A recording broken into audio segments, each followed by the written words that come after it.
In Consumer Corner, we take a look at trends creating a buzz online in China. On today's show, we'll see why Chinese parents prefer certain Chinese zodiac years and see what Chinese internet users have to say about it. Ancient Chinese beliefs say that the Chinese zodiac can determine a person's destiny. This custom originated in 770 BC, so Chinese people believe that giving birth in certain zodiac years are luckier than others. The year of the dragon is the most favored one. A dragon in China symbolizes power and wealth. It's also the only zodiac that isn't a real animal, which gives it a big advantage. The last year of the dragon was in 2012. The Chinese government estimated that newborn babies in that year increased by 5% from 2011.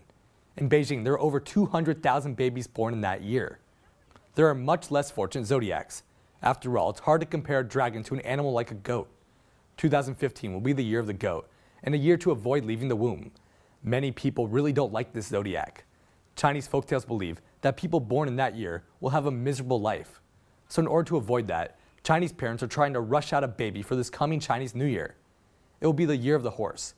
Apparently, having a baby on a short schedule isn't an easy task, but getting pregnant might be the least of their worries.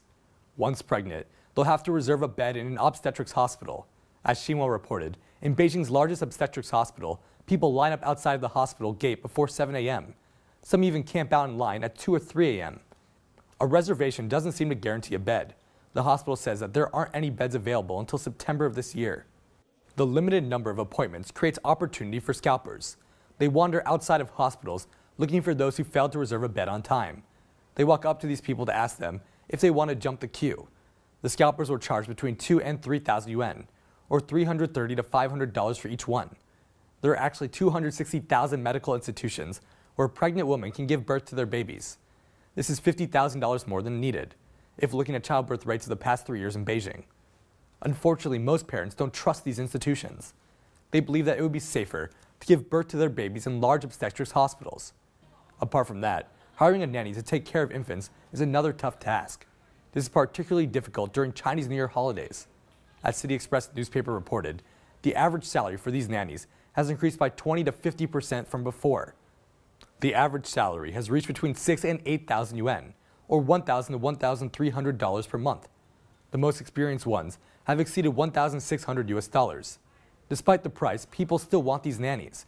It's hard to find one 6 months in advance of the expected delivery date. The large demand has forced household service companies to hire 30 or 40% more nannies than before. These companies have given raises of between 20 and 50%. Unfortunately, this still cannot attract nannies.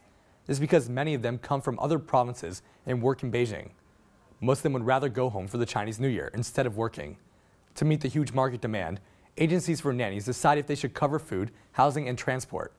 But the number of nannies is still far short of the number needed for the dragon year's baby boom. Chinese internet users show what they have to say about goat babies. One wrote, quote, "I was born in the year of the goat. I didn't know the folktale of the goat zodiac. Now I understand why my life is so miserable."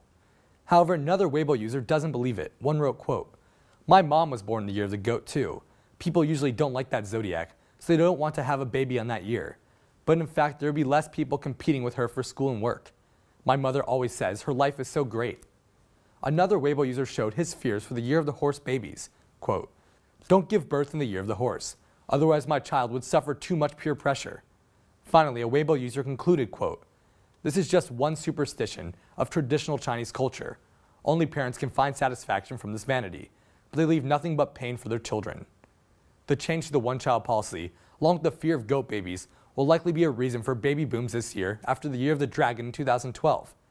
Giving birth to babies before the year of the goat might bring psychological comfort to Chinese parents, but it might make things tougher on their kids. These net users seem to think they'll make life much more competitive for them. But we'll see if the fluctuation is really that much different when the time comes.